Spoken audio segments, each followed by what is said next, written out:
question pour toi. Pourquoi, dans le triangle rectangle, on peut affirmer que le carré de la longueur de l'hypoténuse, c'est égal à la somme des carrés des longueurs des deux autres côtés du triangle rectangle? Autrement dit, pourquoi on obtient l'égalité de Pythagore? Et ici, dans cette vidéo, nous allons démontrer le théorème de Pythagore en dimension 2. Mais tu n'as pas le choix, je t'embarque. Allez, bien. Pour montrer ce théorème, nous allons considérer la figure ci-contre. Nous allons considérer un carré de côté A plus B, avec à l'intérieur du carré 4 petits triangles rectangles d'hypoténuse C. On va pouvoir ainsi inscrire un carré de côté C à l'intérieur du grand carré de côté A plus B. J'en profite ici pour te faire quelques petites justifications géométriques de la figure considérée ici. Tu pourrais te demander pourquoi l'hypoténuse ici c'est la même partout. En gros, dans chaque petit triangle rectangle. C'est parce qu'en fait, tu considères ici, comme je te dis, ton carré de côté A plus B, mais ta distance A et ta distance B, elles changent pas. Et ici, les angles droits, tu vois, c'est 90 degrés partout, tu vois. Donc en fait, ici, tu vas pouvoir remarquer que ce triangle rectangle qui est posé ici, tu vas pouvoir lui faire une rotation et le transposer ici. Tu observes qu'en fait, la distance A qui était là, c'est cette distance-là. Cette distance B qui était là, c'est cette distance-là. Et là, l'angle droit qui était positionné ici, c'est celui-là.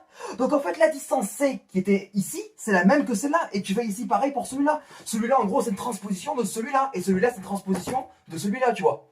Et en fait, tu vas pouvoir ici constater que C, c'est la même distance, la même hypoténuse partout. Et maintenant, pourquoi en fait, ici, là, on a un carré, c'est-à-dire pourquoi on a des angles droits? C'est parce qu'en fait, ici, tu peux considérer deux angles que je peux appeler alpha et bêta.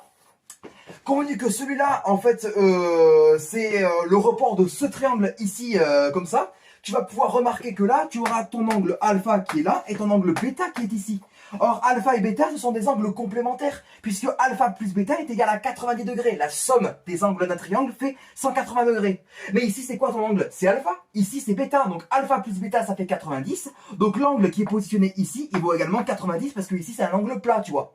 Donc, en fait, à chaque fois, tu auras bien des angles droits positionnés ici, et ça justifie bien ici, géométriquement, la figure qui est posée ici. On a bien la même distance C partout, et on peut inscrire par conséquent un carré de côté C ici, dans le grand carré central de côté A plus B. Pour continuer la suite de notre démonstration, on va devoir ici considérer la notion de transitivité. Dans le cas qui va nous intéresser ici, on va dire que en gros, si tu as A qui est égal à B et que si tu as A qui est égal à C, ça implique que B est égal à C. Tu vois, on a cette relation d'implication mathématique. C'est parce qu'en fait, ici, on va exprimer l'aire du grand carré de côté A plus B de deux manières différentes. La première manière de faire, c'est de dire que l'aire du carré de côté A plus B, c'est par conséquent le côté de ce carré au carré, tu vois. Donc c'est par conséquent du A plus B au carré, parce que le côté du grand carré, c'est A plus B.